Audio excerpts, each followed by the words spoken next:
Alors bonjour à tous, bienvenue sur cette nouvelle vidéo. Alors je me suis aperçu d'une chose, c'est que j'avais fait auparavant des vidéos sur la lumière où j'expliquais en fait comment on travaillait la lumière et de quelle façon on la travaillait.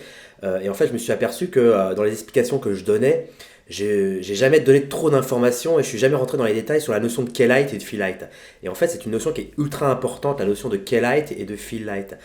Autrement dit, lumière principale et lumière secondaire. Et en fait, quand on travaille la lumière en tant que chef opérateur, on travaille toujours sur cette notion de key light, lumière principale, et fill light, lumière secondaire.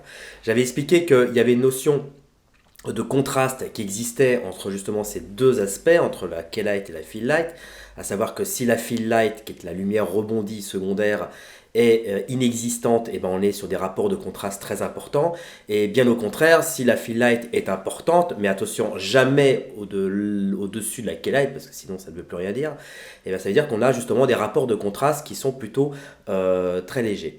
Et justement, je voulais vous prendre comme exemple, et en même temps comme ça me permet un peu de vous expliquer comment j'ai éclairé cette séquence. Je voulais vous parler de cette séquence du téléfilm que j'avais déjà parlé, qui est un téléfilm France 3 que j'ai fait l'année dernière, que j'avais la particularité de l'avoir fait entièrement en LED. Et justement, je vais vous parler de cette séquence qui se passe dans un bureau où j'ai travaillé la lumière de façon très très très simple. C'est-à-dire, euh, j'ai pas mis des sources derrière les fenêtres, j'ai pas fait taper des alchimies derrière les fenêtres et tout.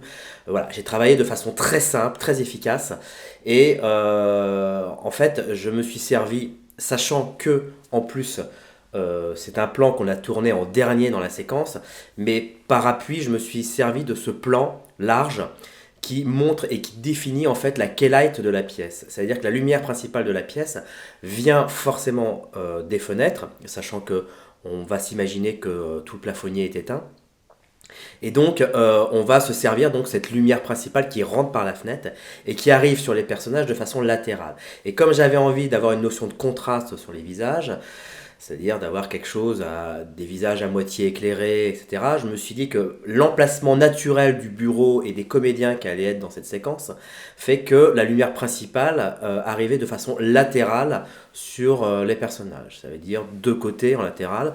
Et là, autrement dit, ça arrivait du côté gauche, si je ne me trompe pas. Voilà. Et donc, je me suis servi donc de cette lumière principale naturelle, d'abord pour éclairer le plan large. Ce qu'il faut savoir, c'est que le plan large qu'on voit ici, il n'y a aucune lumière. Il n'y a rien, aucun projecteur additionnel. C'est vraiment.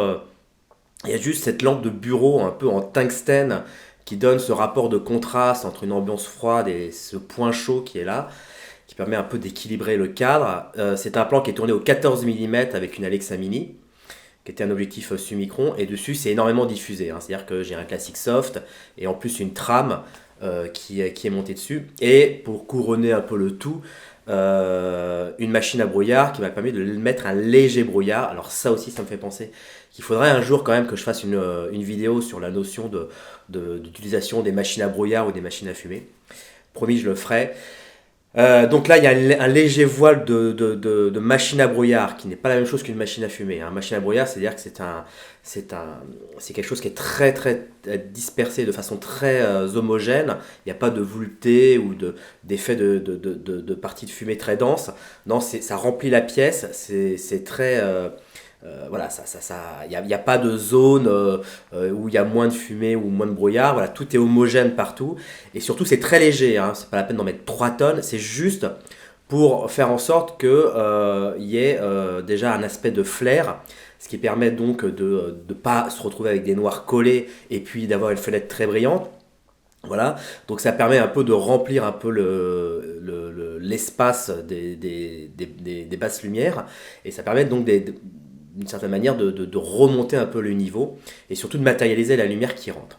Voilà, donc ça c'est l'aspect en fait, généralement c'est toujours dans un plan large qu'on va définir la light. C'est pour ça que généralement on commence toujours par tourner ce plan large, mais je vous avoue que là sur cette séquence on l'avait tourné en dernier.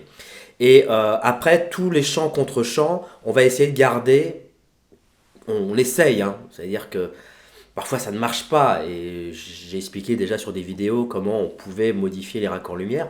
Mais là, dans cette façon où étaient disposés les comédiens et surtout les axes, qui est un simple champ contre champ sur des personnages, font en sorte qu'il n'y avait pas besoin de tricher.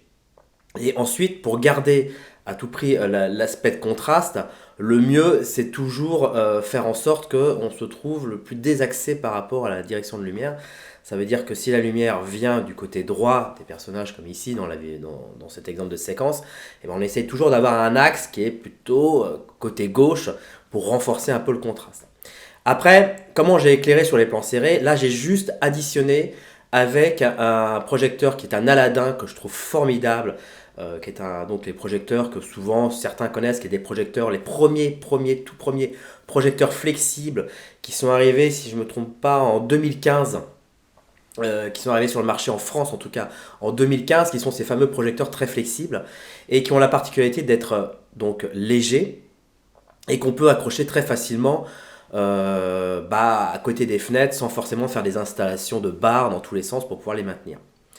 Et donc sur des plans moyens, j'ai utilisé donc des renforts de Biflex qui a aussi la particularité de pouvoir monter assez haut dans les températures de couleur. C'est ça qui est très important parce que justement on tournait en hiver, donc la température de couleur à l'extérieur est assez froide, donc on monte très vite dans les 6000 et quelques Kelvin, et donc les Aladdins peuvent monter, je crois de souvenir, jusqu'à 6500 Kelvin, donc ça permet de pouvoir raccorder avec l'extérieur en termes de température de couleur.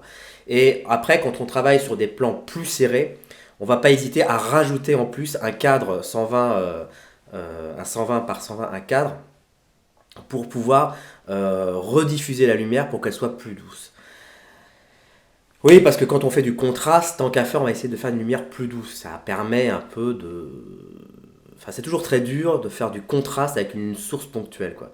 Ça veut dire qu'on fait de la dureté sur de la dureté, c'est toujours un peu dur d'additionner tout ça. Donc généralement, quand on fait du contraste, pour compenser, on essaie de faire du contraste avec de la lumière douce. Donc un cadre 120 par 120 pour pouvoir un peu diffuser. Et donc si on regarde bien, on voit qu'il y a toujours cette notion de key-light qui permet de contraster. Alors si la lumière principale, par exemple, qui rentre par les fenêtres, produit automatiquement une fill light, parce que la fill light c'est ni plus ni moins que du rebond de lumière principale. Donc ça, il suffit d'avoir des murs blancs partout pour que quand vous mettez quand vous avez une key-light qui rentre par les fenêtres, ça rebondit sol, plafond et murs, et qui fabrique donc une fill light. Si vous trouvez que cette fill light est trop importante, ce qui arrive et ce qui s'est passé notamment ici dans cette séquence pour les plans plus serrés, c'est justement de faire une fill light négative, c'est-à-dire qu'on va la diminuer. Et pour la diminuer, on va justement mettre du borgnole noir, donc ce genre de gros tissu qu'on va mettre partout, pour justement calfeutrer en fait tout ce qui est blanc, tout ce qui est mur blanc, tout ce qui est réflecteur naturel dans une pièce. Et donc on va couper tout ça. Et ainsi, donc la key-light qui va rentrer par la fenêtre va se trouver absorbée par le borgnole et donc ne va pas rebondir et donc va diminuer de façon négative. Et automatiquement, on va renforcer ce contraste. Bien au contraire, si par exemple la fill light naturelle des murs blancs ne suffit pas, il suffit juste de faire une fill light un peu additive, c'est-à-dire utiliser un projecteur qui est généralement calibré à la même chose en termes de température que la key light, et qu'on va renforcer, qu'on va renvoyer soit sur les murs blancs, soit sur un poli, soit sur des cadres de diffusion 4x4, et donc il va renforcer de façon artificielle la fill light.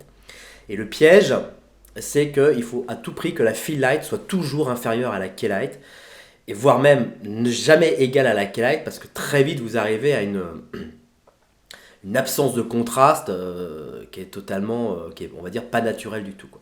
Donc dans cette séquence, au contraire, je veux une notion de contraste, donc soit on n'en ajoute pas de lumière, soit au contraire on va faire de façon négative, on va supprimer la réflexion naturelle des murs blancs, du sol, voire même du plafond, en mettant du borgnole. Et donc ça permet de pouvoir garder cette notion de contraste. En fin de compte, quand on regarde cette séquence, la lumière est très simple. La seule chose, c'est de vérifier, de voir, notamment en repérage quand on repère cette pièce, de voir si la disposition du bureau et des personnages qui vont y être implantés vont pouvoir correspondre à une direction de lumière qui peut nous servir. Autrement dit, là, moi, ce qui m'intéressait, c'était une lumière latérale.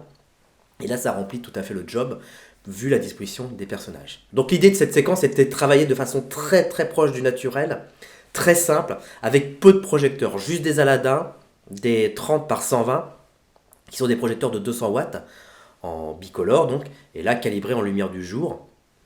Et c'est tout, et quelques cadres de diff, voire même quelques polis éventuellement pour renforcer, on ne sait jamais. Voilà, c'est tout ce qui, c'est vraiment un travail on ne peut plus simple dans cette séquence, et après c'est que du travail de cadre et de disposition des personnages et de l'action par rapport à la Keylight. Voilà, si vous avez des questions, n'hésitez pas à les commentaires. Je vous dis à très vite, merci de vous abonner, des petits pouces bleus et tout ce qui va bien avec, et je vous dis tant qu'à moi, à bientôt, ciao.